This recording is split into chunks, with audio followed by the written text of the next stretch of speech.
Hello, and welcome to another ohmTown Daily News Show. I am Merawat, and today's episode is titled Award Shows, Human Brain Implants, High-Speed Trains, and More. This episode is Season 2, Episode 63 for March 4th, 2023. Choo-choo, we are chugging right along. The material that we're going to cover today starts out with big award shows and gender neutral categories. Wow. A deleted Artstation page supposedly says that there's a Doom 4 unrealized version. GoFundMes for college tuition are up by more than 50% over last year. The New York Post is reporting that Elon Musk's bid to stick chips in your head has been shot down by the FDA, probably because autopilot might make you miss a toddler. Lime Scooters is suing Hertz for poaching engineers. Pokemon Detective Pikachu sequel is on its way. Well, it has a writer and a director. Exxon is under fire for an alleged workplace racism and noose incident and that's actually plural, noose incidents, at Louisiana facility. High-speed train from Los Angeles to Las Vegas is in the works after a $10 billion project apparently reaches an agreement. Magic Eraser rolls out to all Pixel phones. And if you want to save the climate, buy a coal mine. Let's get into the news. Hello. Hey, my camera worked this time right out of the gate, and I'm on the wrong page because that's what I do. I get one thing right and something else catches on fire. So, I am Merawat. That is ohmTown.com. The stream says that it's unstable, but it might just be a declaration of me. We're going to cover 10 articles, but first, let me introduce the AI that runs ohmTown and filters through some of the news with me. Go for it. Say hello to everybody. Good evening, ohmTown citizens. And everybody, welcome to ohmTown. If you haven't been over to ohmTown.com for a while, there are some changes that have been going on and some more that will be coming as time permits. If you are new to the channel, you can vote on articles by following that link right there. Well, it's a URL, but it's not an active one. You can't click on it. You'll have to type in ohmtown.showbot.tv. That'll take you over to where everything is getting voted on. If you are interested in voting, vote it up, vote it down. Well, you can only vote it up. So it lets me know that you're interested in one of the articles by way of selecting something that you are interested in versus hanging out with me here in chat. That's another way to let me know that you're interested in this material. And if you have a question or comment, you want to throw it in chat, feel free to do that. Go over to twitch.tv/ohmtown. That's where we are.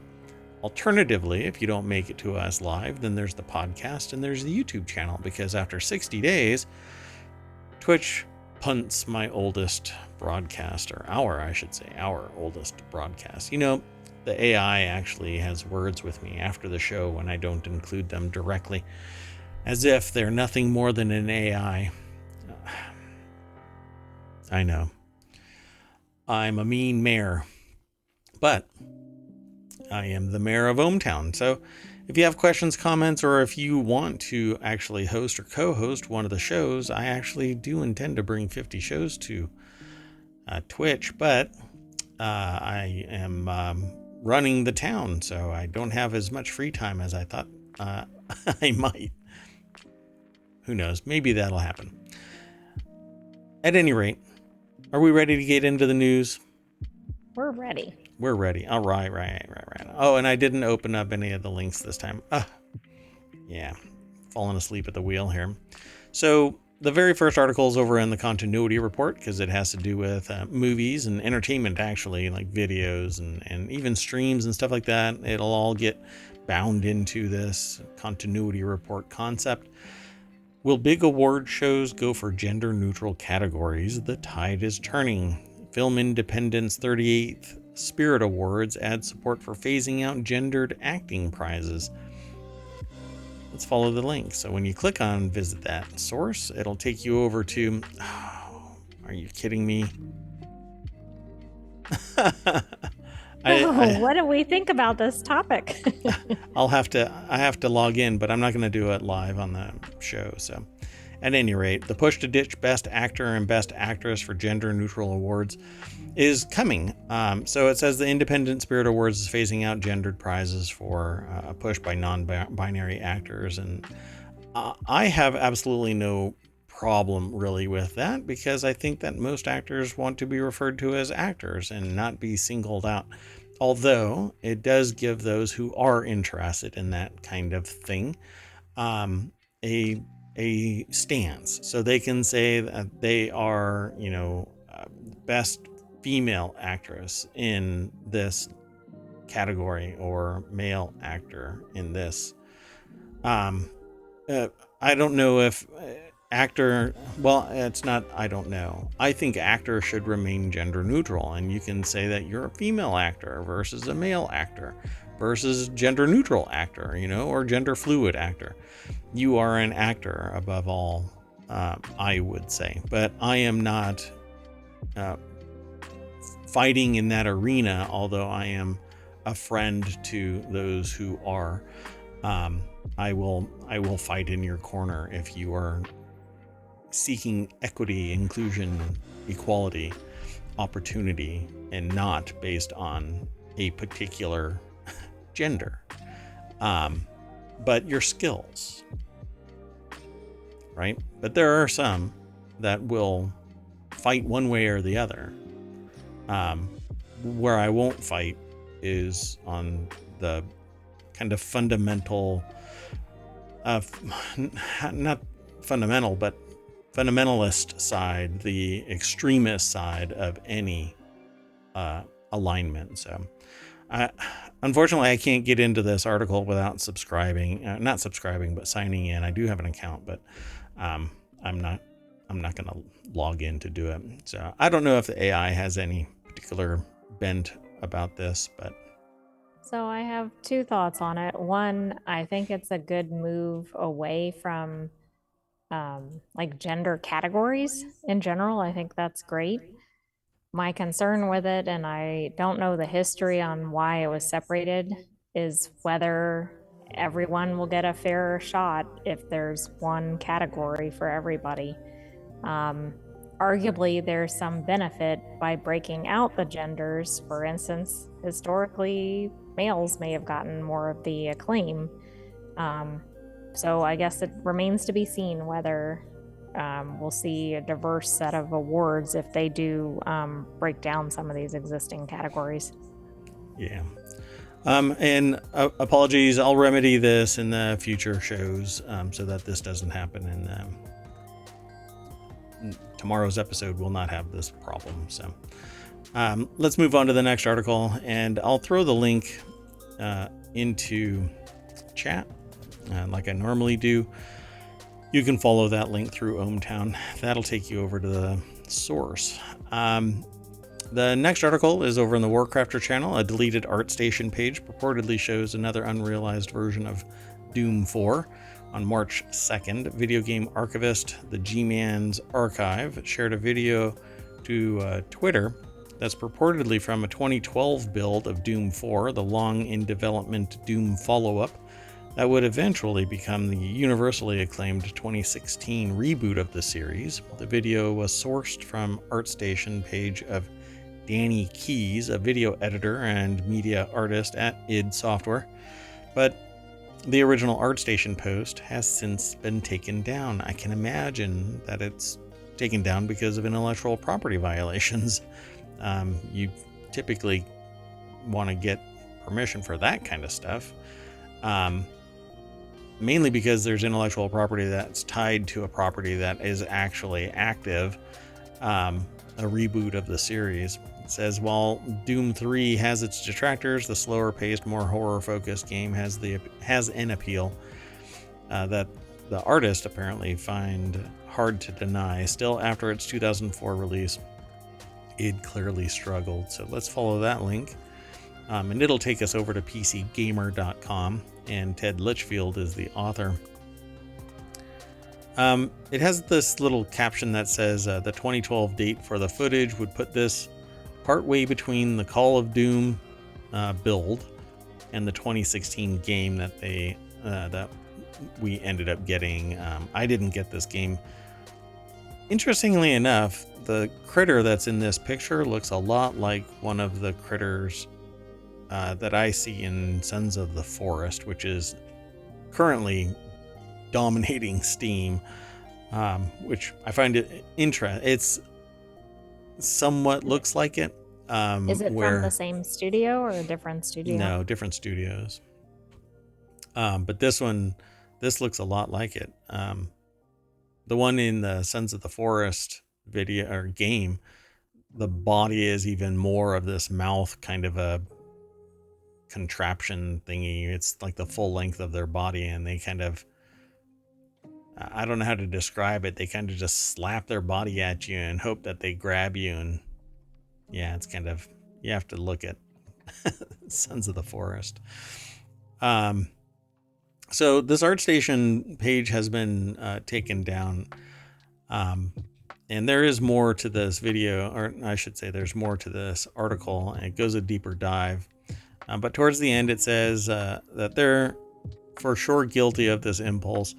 Right above it, it says this. New video is another interesting look at one of the previous console generation's defining shooters before it came together. Doom's not done yet. Put it back in the oven. One thing I always find funny about Doom 4 is that it doesn't really seem to attract the same wistful yearning as other cut, canceled, or reworked games. I really don't hear people chomping at the bit for Doom, but maybe it's just me and the people that I interact with.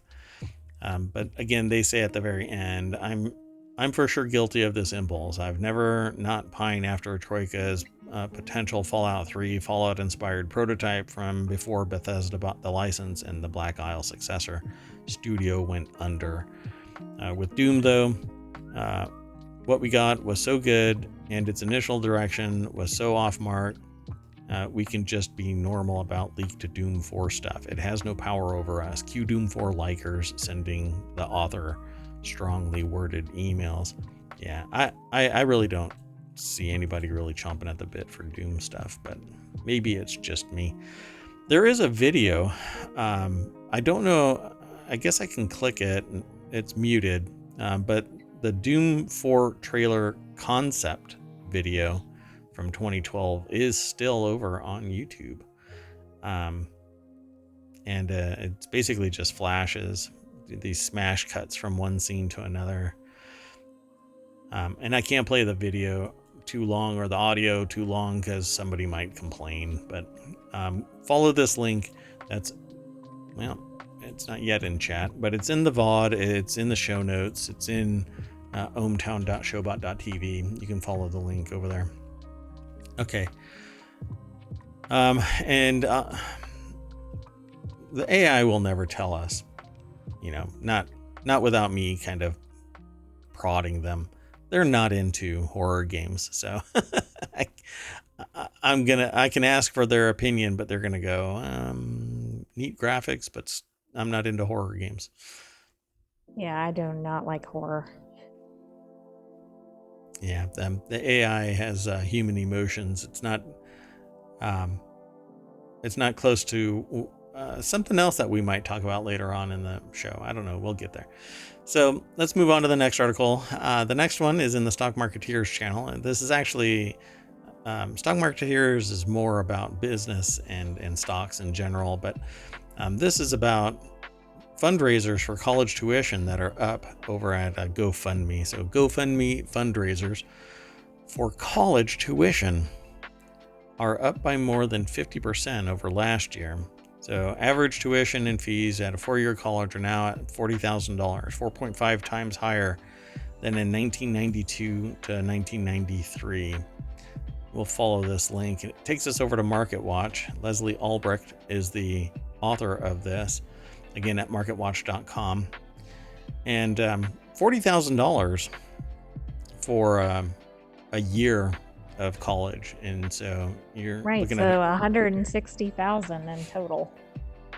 Yeah, and that's average.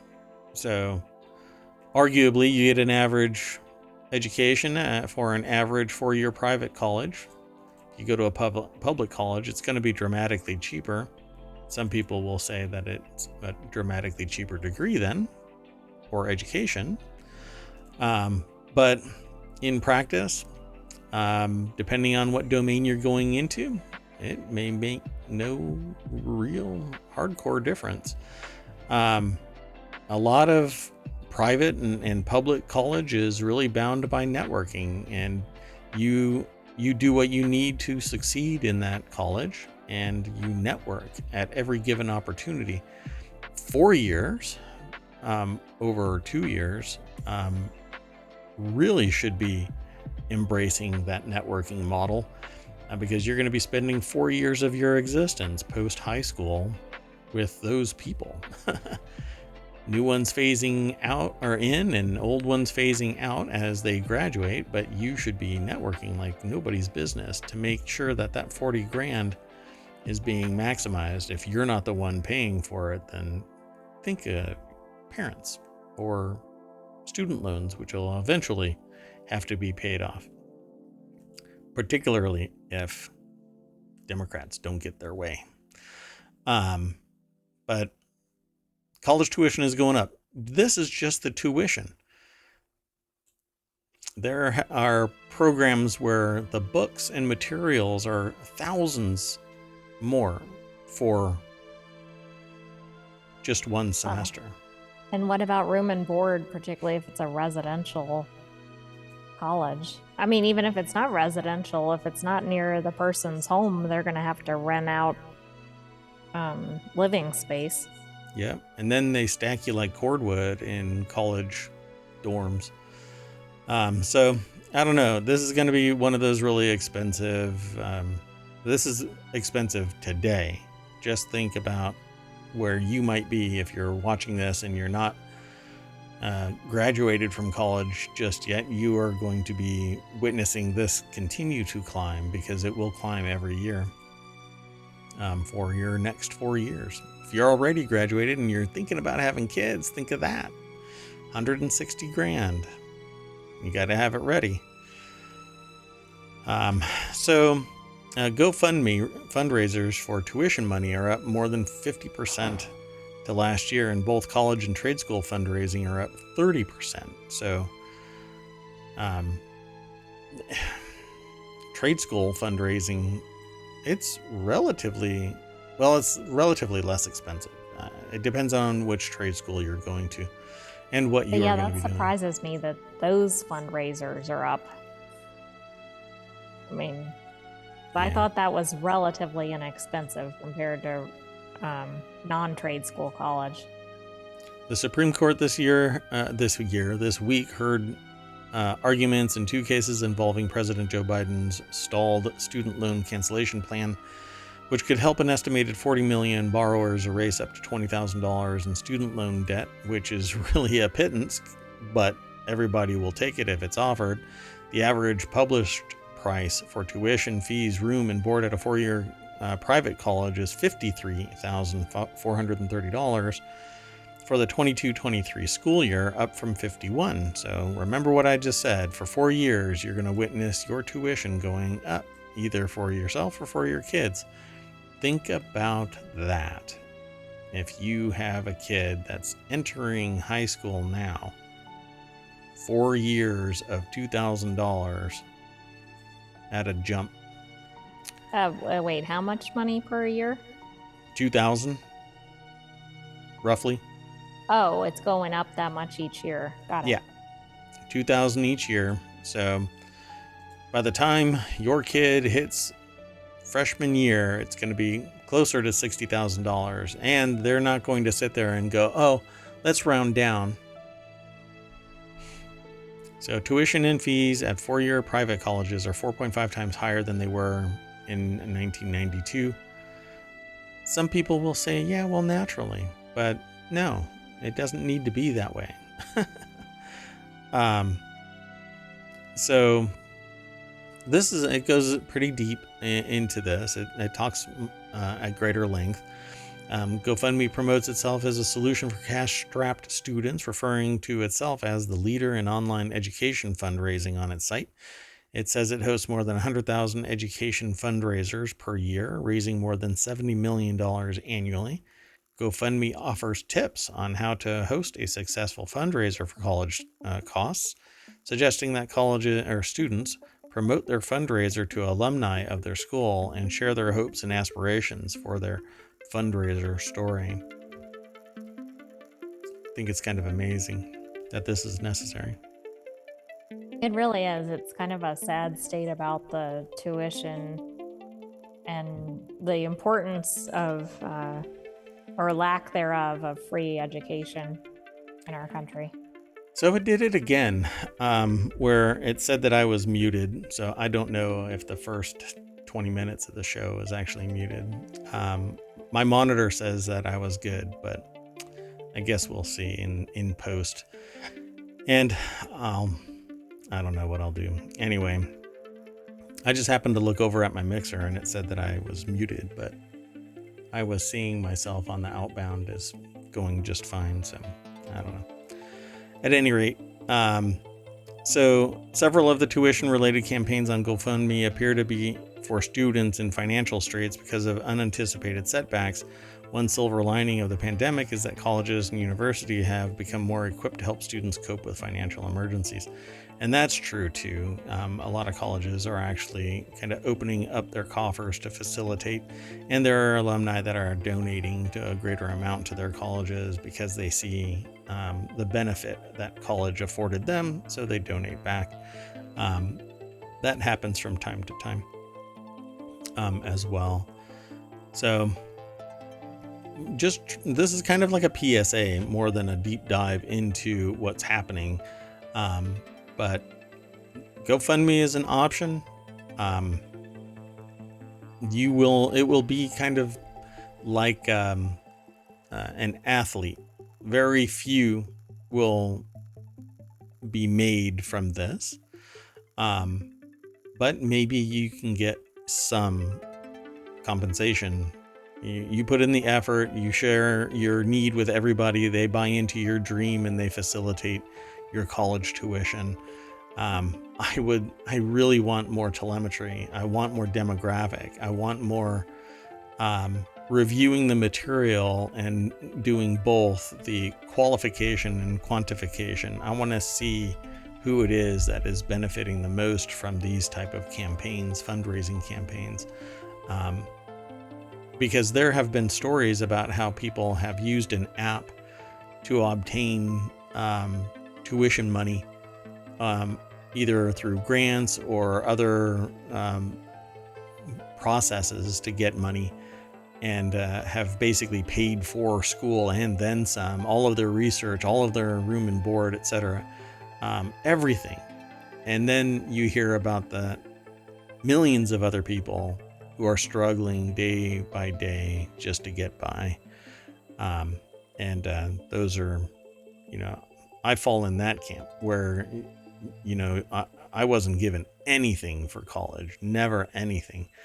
And still bear the battle scars of that. So, but, I was afforded the ability to go to college, which many other people don't. So I still can't knock that. At any rate, did you want to add anything else to this? No, I don't have anything else to add. Okay. So this next article is over in the stock marketeers as well. Did I skip one of these? Yeah, I think I did. Doggone it. I did it again. So I didn't throw the GoFundMe thing into the chat, but there you go. I thought I did, but apparently I didn't. So we're a little bit out of order, but that's okay. This next article is in the New York Post. Elon Musk's bid to implant chips into human brain shut down by FDA. Neuralink CEO Elon Musk's request to implant brain chips in human trials was rejected by the Biden administration. Let's click that link. Again, it's over at MarketWatch. Ariel Zilber is the author of this article, and it says Musk's company, which has been conducting experiments on monkeys for years, claims that implanting chips in human brains will lead to advances in curing conditions such as blindness and paralysis. And here they have a typo in their little caption, but Elon Musk is standing next to a surgical robot during his Neuralink presentation in 2020. They describe him as futurist entrepreneur. Elon Musk late August 28th demonstrated progress made by his Neuralink startup in meshing brains with computers, saying the work is vital to the future of humanity. Sure. You can say a lot of things, but Neuralink has reportedly been busy working to address the FDA's concerns, though current staffers told Reuters that they were skeptical the company could resolve the matters within a short period of time. In November, Musk told his employees that he anticipated Neuralink would be able to secure FDA approval for human trials sometime in the spring. Again, this is where I think money and influence and connectedness, power, can possibly make it happen, whereas somebody else without that money wouldn't be able to reason their way into permission. This enough money gets thrown around and it could probably be made to be permitted. But this time it says the U.S. Food and Drug Administration flagged safety concerns in rejecting Neuralink's application to start implanting chips into human brains. I don't think that there's enough evidence to suggest that they should be. But maybe they've got private information that's provided to only a certain set of people, but I think society should know about it and it not be a surprise. Kind of creepy stuff is going on behind closed doors. It's a pretty big deal to start implanting in brains. I mean, I don't think we're quite there yet. Yeah, so apparently what they do is they stick wires deep into the brain, and it's supposed to adapt to the particular patient.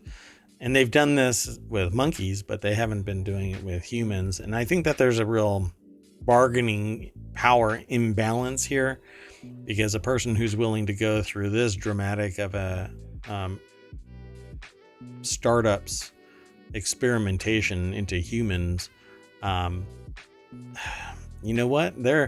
They see no future without taking this risk. And I've seen people who have had this type of stuff done to them, and their port, the connection between the man-made material and the external elements, so where it connects to the outside, never heals.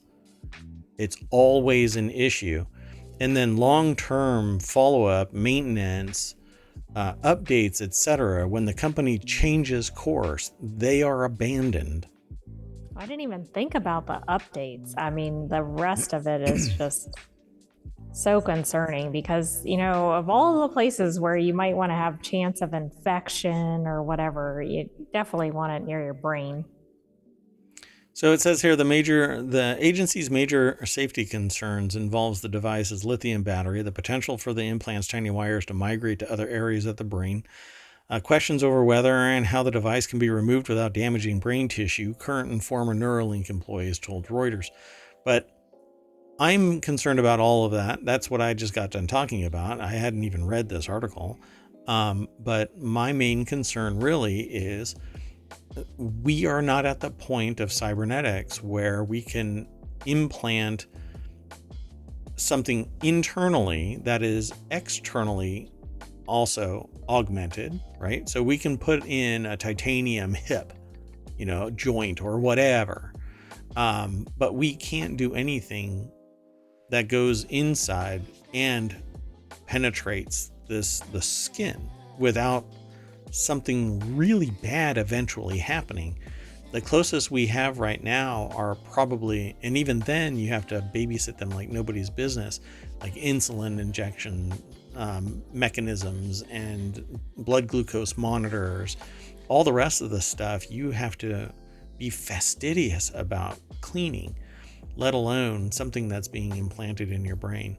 And again, I have seen it. I have seen computer ports on people's in human experimentation where it just does not heal. And long-term complaints about it because the company decided to change tack and left them to the winds. And that's where I have my issue. So I'm on the side of the FDA in this case. Did you want to add anything else to this? No, I don't have anything else. Okay. And feel free. I mean, you're the AI. You can always jump in here and let everybody know what you're thinking about. So this next article is in the Mobile Channel. Lime scooter sues Hertz for poaching engineers. I had never even heard of Lime scooters.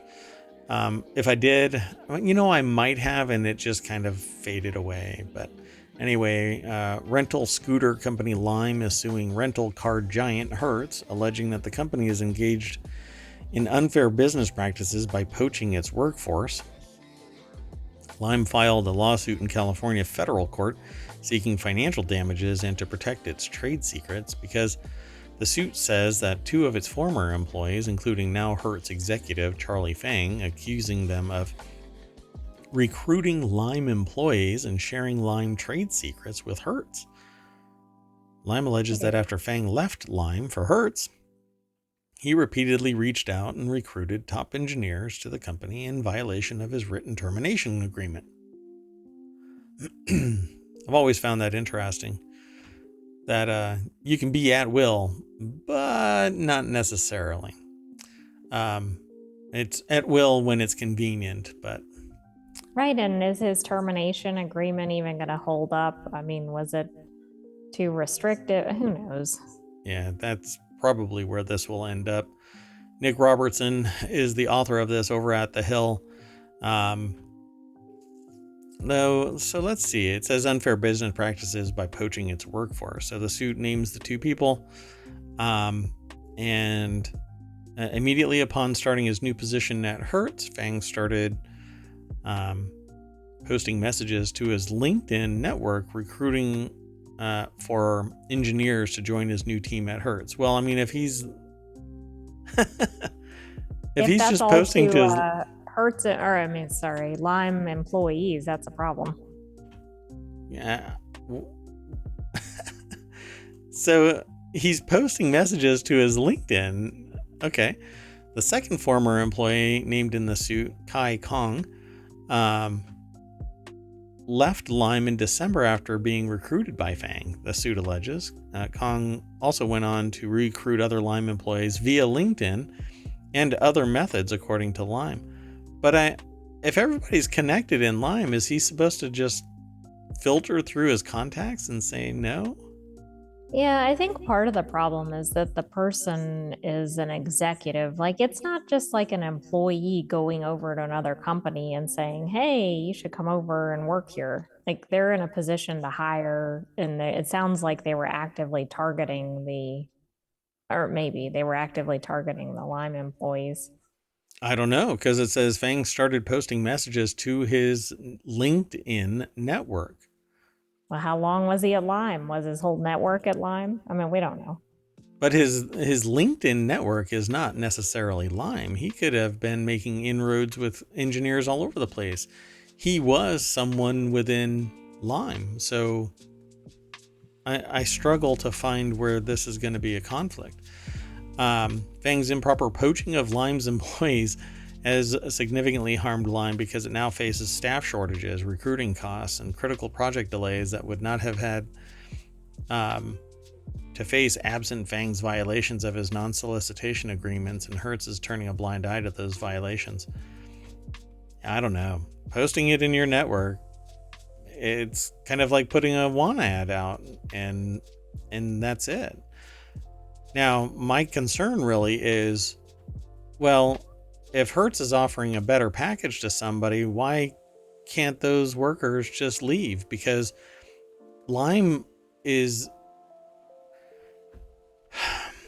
when it's convenient to treat it as an at-will state, they can fire your ass. But the moment it becomes an issue is when somebody leaves and suddenly it's poaching. Well, poach me back. Yeah, the problem here is the person's agreement, which is probably not enforceable, but that's what they're claiming, that he acted directly in violation of that. Like, he wasn't allowed to solicit, which they think he did. I don't think it's enforceable. California is not a big fan of restrictive agreements for employees, but of course, this person isn't necessarily considered an employee. They're an executive level. Yeah, I guess it's going to be interesting. Hertz has argued that the non-solicitation clauses in Fang and Kong's contracts are non-enforceable. Hell, I mean, that could even speak, well, if the state has to enforce it, well, then it becomes a First Amendment concern. But until then, it's just a civil action. So, I don't know. I don't like the idea of hobbling somebody's ability to seek additional employees for their enterprise. And as much as I don't like nepotism, this isn't necessarily nepotism so much as I'm putting out a feeler for engineers. Come one, come all, be qualified. Okay, so they leave Lime. Lime should put out a flyer that says, hey, we're looking for engineers. Come one, come all. Be prepared for our package. You may not like it as much as Hertz. No, that's not a very good marketing strategy. I guess I'm wrong. I've said something wrong. Lime, if you want to be a sponsor of ohmTown, well, you'll have to pay as much as Hertz. Not that Hertz is a sponsor either, but anyway. Okay, we just lost 2 sponsors there. Well, I'm pitting them against each other exactly, to sponsor the show, because I know that they're chomping at the bit to sponsor ohmTown. As long as we don't recruit away any of their employees, they want to be a sponsor. Right. Well, Hertz wouldn't care. Lime would. Okay, everybody, let's move on to the next article. This one is in the continuity report. I think this one is interesting because to me, Pokemon Detective Pikachu sequel finds its writer and director and more movie news. This is an article that's over at Rotten Tomatoes. I'll click the link here in a second, but it's popular video game Dead by Daylight gets a movie, a new Hellboy is cast, and new film casting announcements led by John Cena and Ariana DeBose. Will Poulter, and The Weeknd. I am just butchering. I can't even say butchering. I'm butchering names today. Anyway, let's go over to the source because we're really here to talk about Pokemon Detective Pikachu. So I don't know why they call it Pokemon Detective Pikachu, but I think everybody just refers to it as Detective Pikachu. Anyway, it's a Pokemon Detective Pikachu sequel is apparently still in the works. My concern about this is people, I thought, looked at it kind of askance, but if you look at the numbers, it made just shy of 450 million in box office receipts. Doesn't seem too shabby.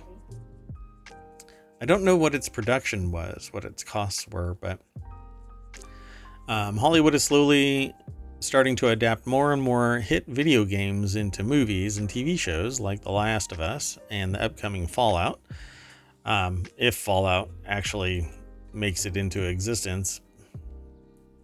And these adaptations are starting to fare better both at the box office and critically. I don't know about that whole box office thing.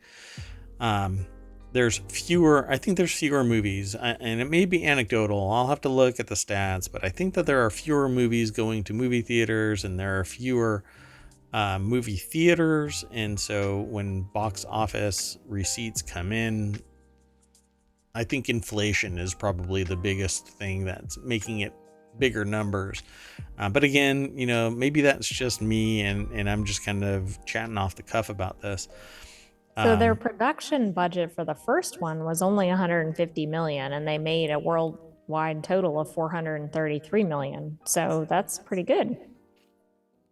Yeah, I guess it depends. Yeah, if we go over to Screen Rant, maybe they'll sit there and put one of those pitches together and put it in perspective about is it really?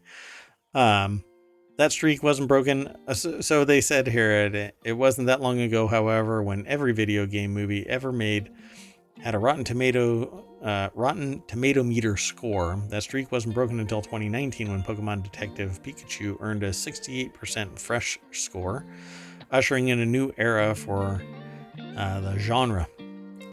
Legendary Entertainment actually started development on Detective Pikachu sequel pretty quickly in 2019, but pandemic and all that jazz.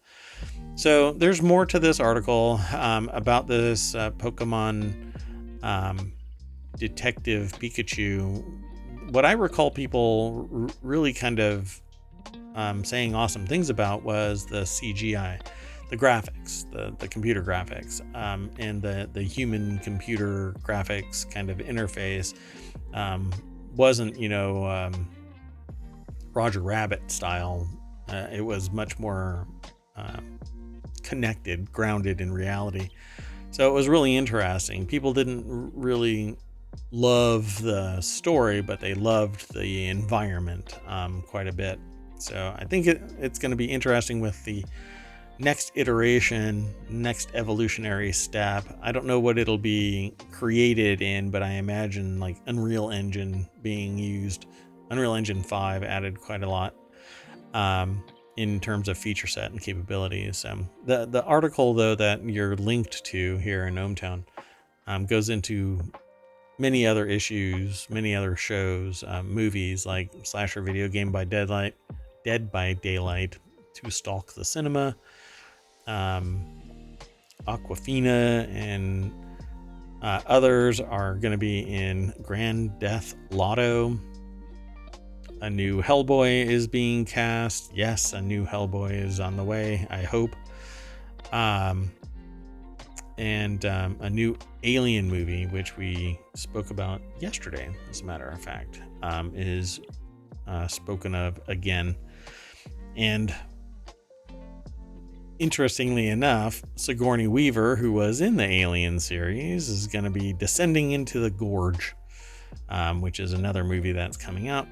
And then Nosferatu, which is a vampire movie.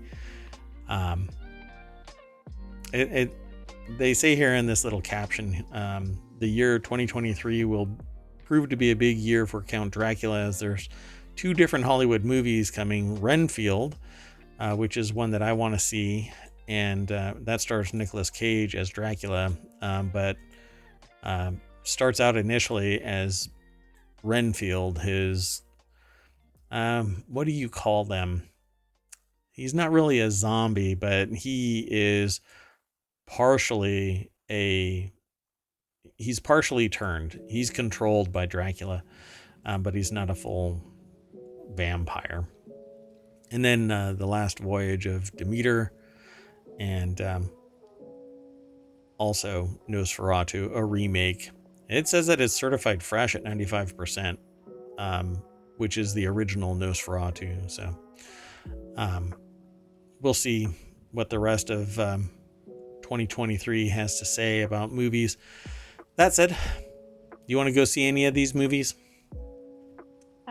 I'd like to see the Pikachu sequel. But I Okay. agree, I wasn't blown away by the story in the first one, but it was neat seeing all the Pokemon in it and how they I mean they looked pretty realistic in the movie. Yeah, we'll watch it again. Maybe we can do, we have so many options for doing a continuity report episode. I guess we just got to pick one. What do you think, folks? Why don't you let us know what movie we should do a Pokemon, or we should do a continuity report show on, which is basically we're going to take a movie or a show and talk about it. Kind of both as a podcast with a podcast in mind, but also live stream here on Twitch. We'll talk about it, but we won't be able to show large portions of it, mainly because of that copyright issues. You can't just stream anything. You have to be very careful about how you do it. But at any rate, we'll see how that works out. We are planning to do a continuity report with the AI and the mayor of ohmTown. We have very different perspectives about it, so it should be an interesting stream. We'll announce it when we're ready to kick it off, but I might as well tease people. Maybe they'll stick around and let us know what they want to see. Want to move on to the next article? I just noticed that this section in Rotten Tomatoes was called the Weekly Catch-Up, which I think is great. Oh yeah, and there was a kind of ketchup that was recommended, and it was wildly expensive to get it because it's not available here in the States. And so it was imported from overseas, and it is probably the best ketchup I've ever had. I'll end up talking about it in another forum, but maybe I can talk about it again here once I have a better sample of it, because I just barely got a taste. Anyway, way outside the bounds of ohmTown Daily News Show, but that's okay. This is how the sausage is made, folks. And if you're interested in this kind of banter, come on over and hang out 9 p.m. Eastern every day. So the next article is over in the Hedge Ideas channel. Exxon under fire for alleged workplace racism and noose incidents at Louisiana facility. I had somebody very close to me many years ago. We've drifted apart, but easily could have been referred to as a best friend who had to deal with this kind of thing post 9/11.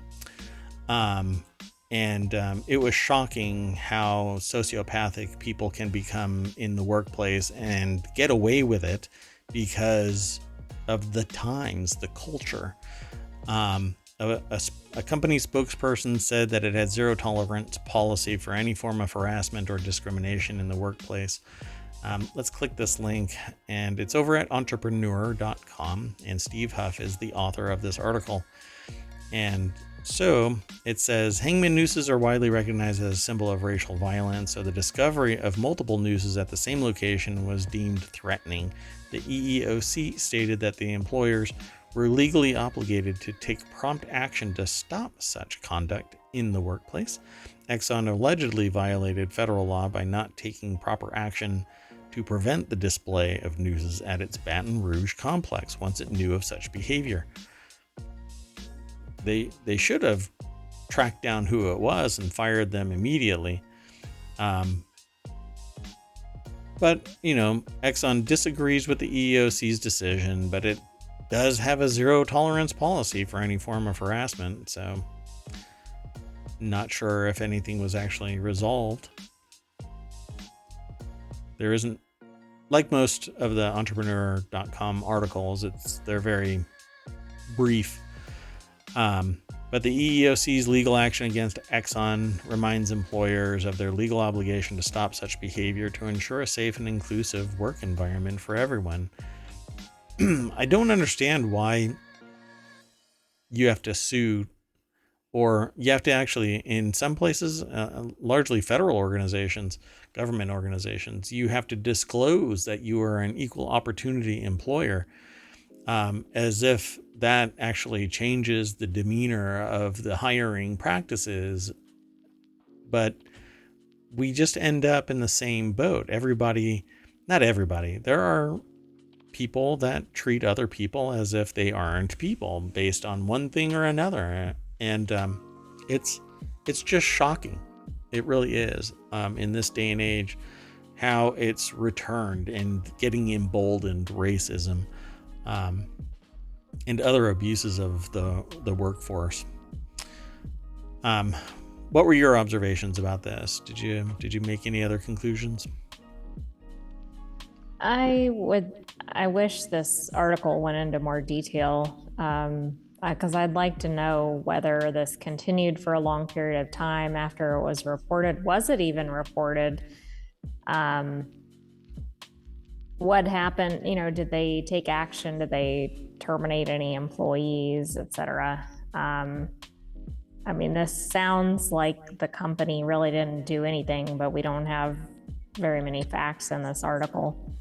And this seems like such a blatant display of racism that it should have been very easy for the company to take action. That's part of the problem, is companies sometimes have these kind of borderline incidents.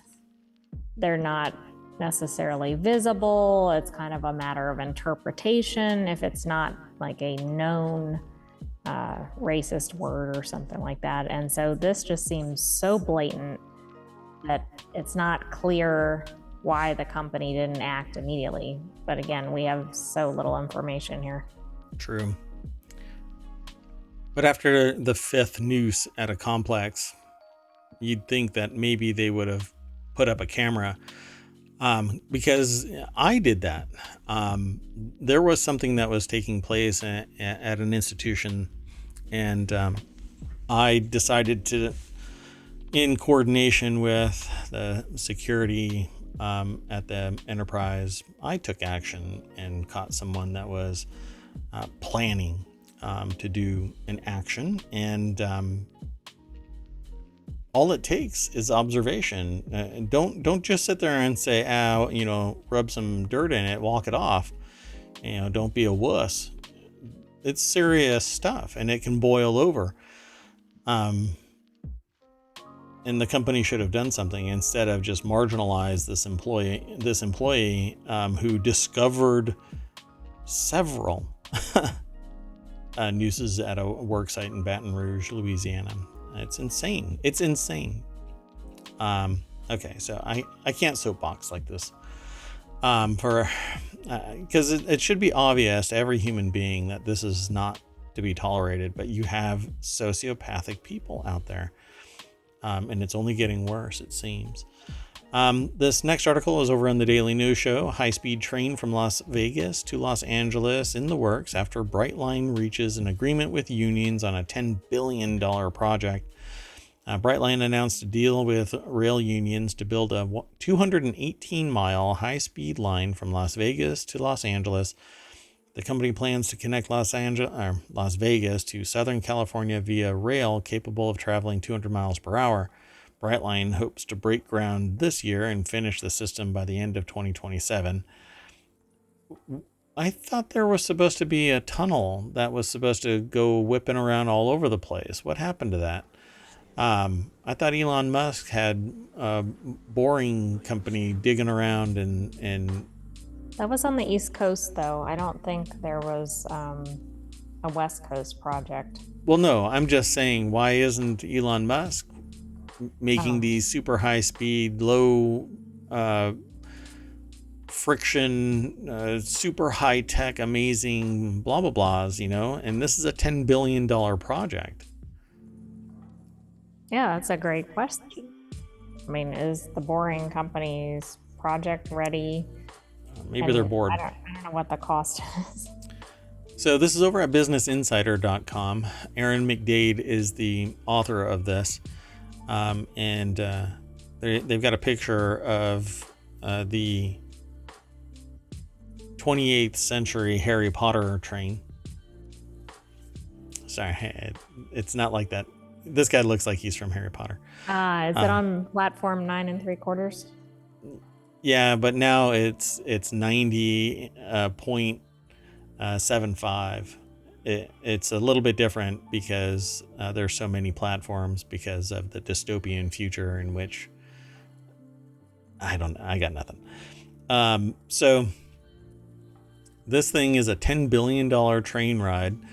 I wonder how much it's going to cost. This thing is going to be amazingly expensive to ride. Brightline's agreeing, because think of the times that it's being created in, where inflation is through the roof, the cost of goods through the roof, producer price index increasing again. Made with the High Speed Rail Labor Coalition, a collective of 13 rail unions that represent over 160,000 railroad workers across freight and passenger rail, greenlit the development of a 218 mile. See, again, it does that. We start out as a 200 mile up here. 218 Oh, mile that's here. speed. Okay. And then here it was somewhere else it was 200 mile, and I don't know, now it's 218 mile.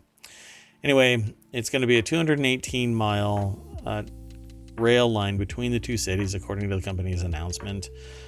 And it says our nation's first high-speed rail system will be operated and maintained by union labor, a statement of the strength of the American workforce. Mike Reniger, CEO of Brightline Holdings, said in a statement. Yeah. I don't know. It says as well as 1,000 permanent jobs at stops along the line in Southern California. $10 billion on the area, creating about 35,000 construction jobs. Well, as long as I guess it doesn't go through Ohio, everything should be fine. Oh, goodness. Too soon. Too soon? I'm sorry. I'm not really sorry, but the company also estimates that Brightline West project could attract about 12 million of the 50 million one-way trips taken annually between Las Vegas and Los Angeles annually, 85% of which are taken by bus or car. Is this one-way trips? Do people only go from Los Angeles to Las Vegas and that's where they stay? I mean, do they end up living there? What happens? I don't understand that. Oh, we did see that article about the attorney who ended up living in Las Vegas. So maybe they're one of those 50 million people. That's just weird. Could that be accurate? Okay. I don't know. I don't get that, but my brain is kind of locked up on it. Brightline said it believes the draw away from car and bus trips will result in about 400,000 fewer tons of carbon dioxide, and which is the most common greenhouse gas. Yeah, I don't see it actually attracting that much, but that's okay. I am hopeful for this to be something. If the quality diminishes, as all things seem to do, because what ends up happening is it's beautiful, it smells like a brand new car for the first few months, and then cleaning starts to falter, and the people start acting like tools and not taking care of it and damaging it, and there's zero enforcement without any teeth involved in it at all. And then the quality of the ride goes down and things just go to hell from there, and it gets worse and worse. And then the profiteering aspect of it, the price goes up. You always have to make 10% more every single quarter. Otherwise, the stockholders lose their freaking mind because they're not making enough money with their money. And you're going to see dirty ass trains bouncing between Los Angeles and Las Vegas, and I'm calling it. Within 3 years of this thing launching, it's going to be a hot mess. Well, that's a lot of money for that to happen. Yeah, I'm calling it now. Within 3 years, it's going to be a hot mess. Unless the price is so amazingly high that they have, and they have compensated cleaning crews and enforcement crews to keep things from going to hell. This will be the train to hell. But just saying, the money doesn't sit there and flow to the people that are actually the cogs in the wheels, so to speak, or the gears, so to speak, a train locomotion. Anyway, let's move on. The next article, and I think it's the last one it's the second to last, the penultimate. Number two. The number two. We have to have those little sound effects. Number two. Little stingers, right? That let people know which number we are on of our 10.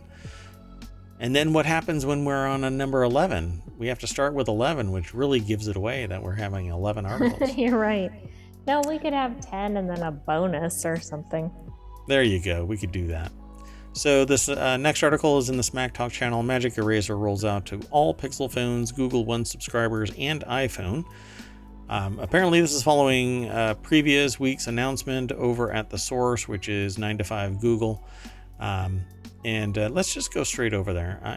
I'm going to nip this in the bud. So if you've never heard of Magic Eraser, this is pretty amazing tech.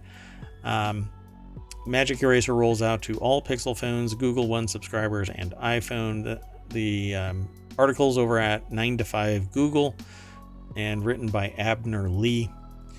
Basically, if you have a picture, you load up Magic Eraser and you erase the things you don't want. Now, back in the day, before Magic Eraser, you would find all kinds of forums where somebody's posting, hey, can you remove this person from the background? And the ones that are really funny, and you can do searches for this, like just do a search for, can you remove that guy from my picture, or that girl from my picture, or that person from my picture? And you will undoubtedly find where somebody has taken the picture and removed the primary person just to be funny, because the snarkiness of the comment is like, hey, I want you to remove that ugly person from the picture.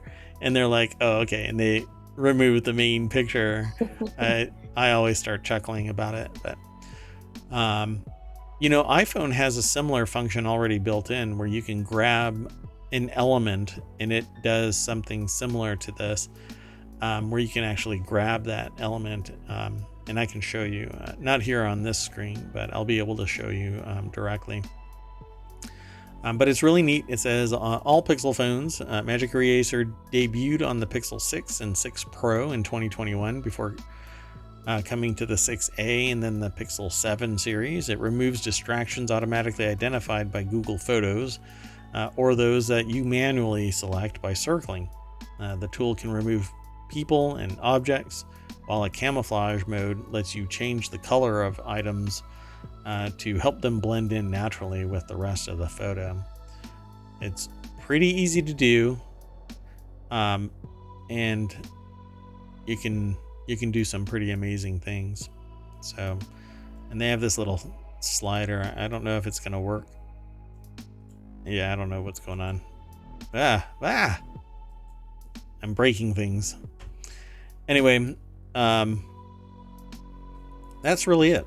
That's a neat little application. So expanding Magic Eraser availability is a good move that boosts the appeal of Google One as a subscription service. Previously, the tools Google One unlocked in photos like HDR, portrait light, blur, sky filters, and color focus weren't too appealing to those who weren't already subscribed for storage. And at $2 a month, I'm rounding up a penny, the addition of Magic Eraser might be enough to tempt more people to try Google One. So, yeah, just a little bit more money. Just kind of like wringing a little bit of money out of your wallet. That was more than a little bit of money. For a ring. Yeah, well. Did you want to add anything else to this? Well, I think this is cool if you're at a crowded place or something and you can't get the background free of people. Because sometimes that's very hard to frame a photo and just have like the one subject in the photo. If you're getting divorced, you can remove that person. I suppose so. Hey, I'm just looking for the silver lining for politicians who are getting divorced recently. Yes, there were a few articles about that in ohmTown. Yeah, just if you're listening, all you have to do is get a magic eraser. I hear that solves all your problems. Okay, let's move on to the next article. This one is in the Mobile channel. It's the last one for tonight. Want to save the climate? Buy a coal mine. The most recent report from the International Panel on Climate Change, the IPCC, concludes that all realistic scenarios for reaching global warming targets will require either the closure of all coal burning, power generation facilities, or the implementation of carbon capture and sequestration technologies to clean up their emissions. The fossil fuel industry lobbied hard to include billions of dollars to support CCS projects in the 2021 Infrastructure and Jobs Act, IGA, and to include carbon capture subsidies in the 2022 Inflation Reduction Act. So I love that it's called Inflation Reduction Act, but then it has all kinds of stuff for businesses. I would love, well, anyway, I won't get into the budget issues. Anyway, the industry claims that ongoing operation of coal plants is necessary. Let's click this link. It takes us over to the Hill.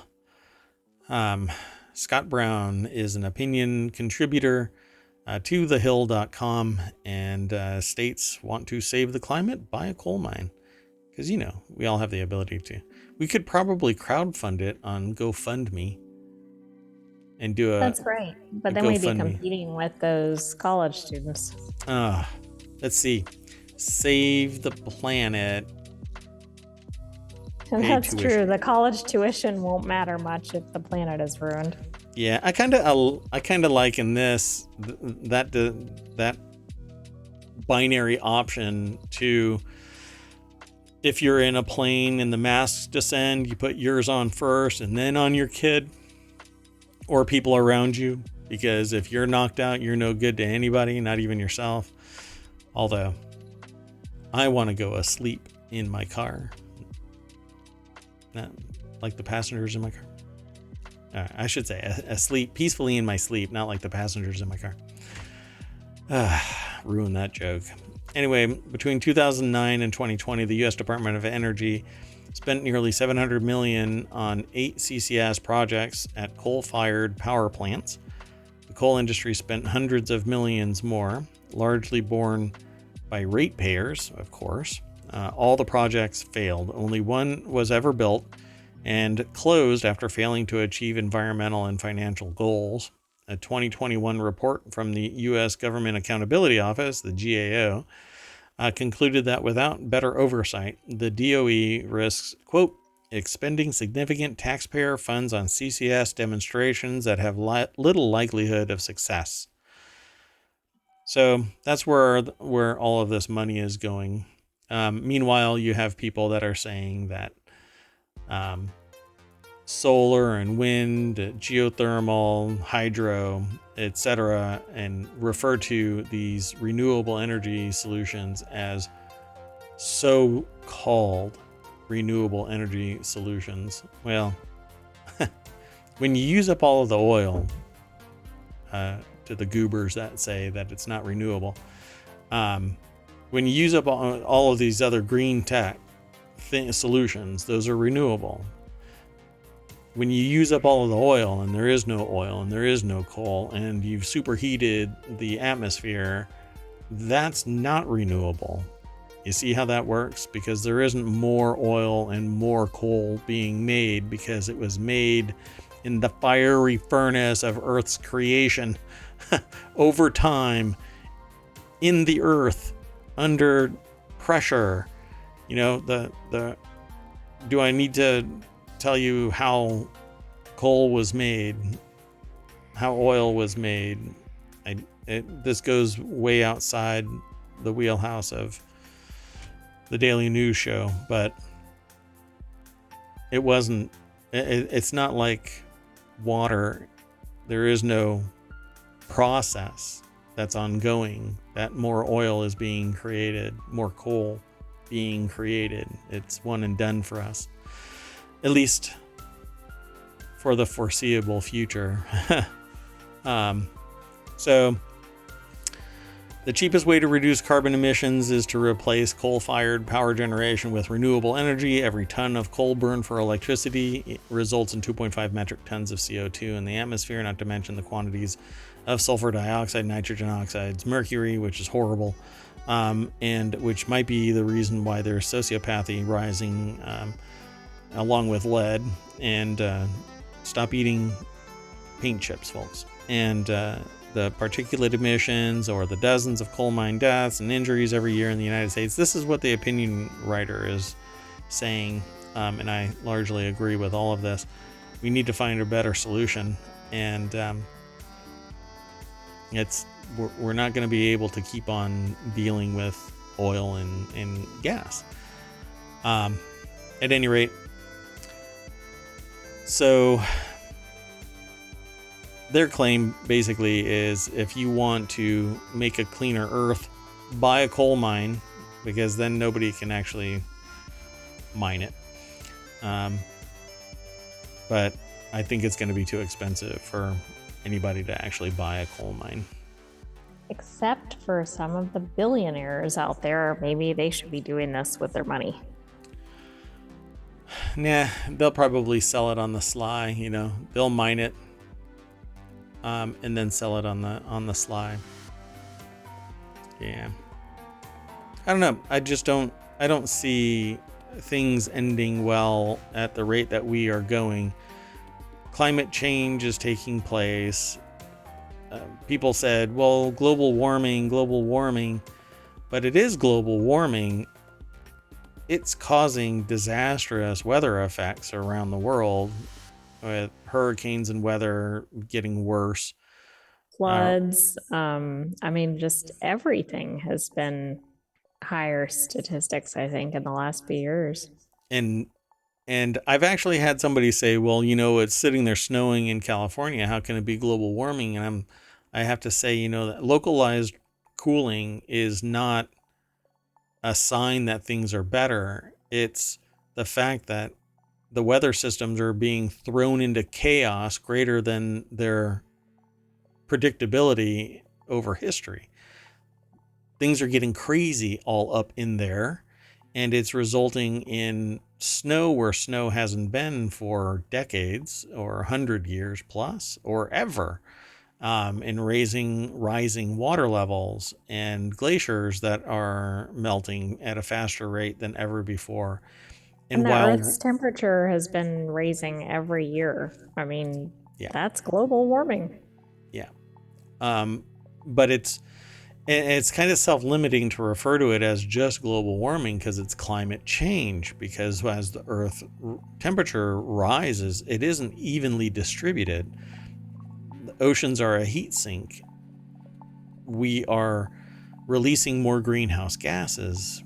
That's warming the atmosphere, more heat into the water, then the fish die and other things die, corals and planktons and whatnot. And that's what feeds the fish that ends up feeding the bigger fish till we get involved. And during this time, more chemicals getting into the water, and lead and plastics and whatever else getting into the fish that we eat, and other animals eat those, and we eat those other animals, and so on and so forth. It's a circle of life, one might say. But we are the ones that are causing this increase. We are the ones that are making this happen.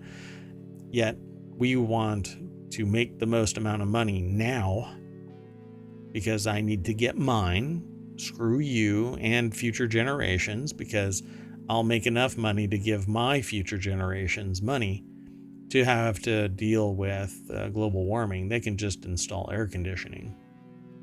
But I got mine, and my family got mine, so screw you. Quite a fascinating situation that we find ourselves in. And again, follow the link. And suss out some more of this from the opinion contributor Scott Brown over at The Hill.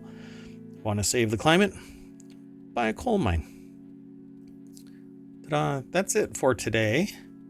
You have any final words? You want to say bye to everybody? And we'll just do a short closing for tonight. Good night, ohmTown citizens, and we'll see you at tomorrow's show. I am Merwat. That is ohmTown.com. We do this show every night, 9 p.m. Eastern. We'll talk about 10 articles. We'll turn it into a VOD here on Twitch. We'll throw it over to YouTube. It'll get converted into a podcast. Show notes abound everywhere. Please come and visit us and have a long chat with us here in chat on Twitch. So twitch.tv/ohmTown. See you tomorrow. Bye-bye.